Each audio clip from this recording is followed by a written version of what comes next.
Red, real quick. Good speed, White. Good speed, White. I came here pretty much just to play wheelchair basketball. I knew I wanted to play basketball in college, so I visited some schools that had basketball teams, and this is the one that I liked the best. My name is Emily Seelenfreund, and I'm from West Orange, New Jersey. You probably don't know Emily, but you should.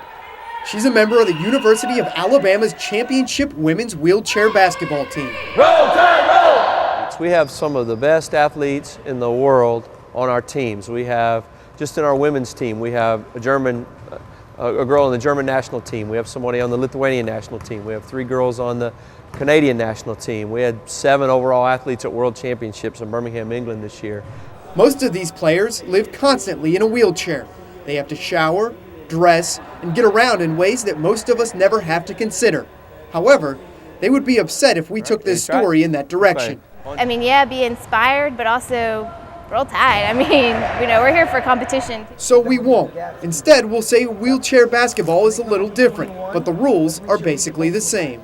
Remember, they're not pressing us. They're giving us the opportunity to backpick them. Well, a lot of people think wheelchair basketball is like an inspirational story, like isn't it great that we're getting out and we're doing something, but really it's just a legitimate sport, as legitimate as football or able-bodied basketball. We have strategy and we have rules and we practice every day and we have close competitive games and we want to win. And winning is something that these girls do well. They are back-to-back national champs. And being like, back-to-back, I mean, you got a little, I don't know, it's a really neat feeling to get to have that, to be able to say that and be proud of the team that way. We got to do a better job of calling shot. Okay? Becoming a champion requires commitment. So we shouldn't be just kind of sitting around watching. We should be hurry up and getting on chairs, right? A commitment that comes with early morning practices 5 days a week. Oh, it's early morning. Practice in the mornings is really hard sometimes. We go early in the morning because our girls have classes all throughout the day, so we go 5:30 to 7:30 every day.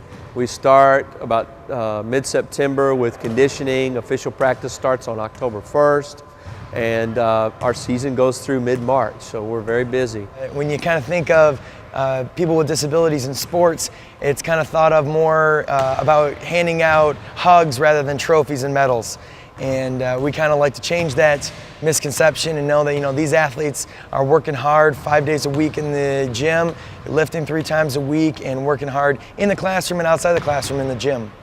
And the team's practice and preparation is paying off, and their ability to tilt on one wheel and twist and turn, all in an effort to score. Instead of fancy footwork skills, these girls have to have great chair skills to navigate through this very physical sport. This game can get really physical because not only can you be physical with your chair, but also with your body. So there's chair fouls and there's player fouls. People get knocked over and dumped out of their chair all the time. The game doesn't always stop if you get knocked over and you can't get back up.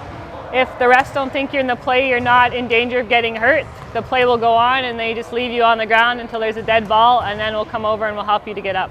Who do we want them to be the ball handler up top that we would double a little bit? We won't do a lot of 21 here. Cool, let's do it. All right. Planning and directing the team's training are 2 coaches, one able-bodied, the other a former wheelchair basketball player. He says their different perspectives on the game work well together. The collaboration that we've had is running drills and having activities where we can have his movements and his positioning that they've had in drills that we've taken from college programs, say from Duke or North Carolina, that we've run plays and inbound plays that I've been able to modify to make it work with people with disabilities that have the chair movements that don't necessarily have the lateral movement that an able-bodied does. Attack the speed! Attack the speed! Members of the team say if you ever have the chance, check out a game or practice. You'll enjoy it. Simply put, a good wheelchair game is really quite similar to a good running game.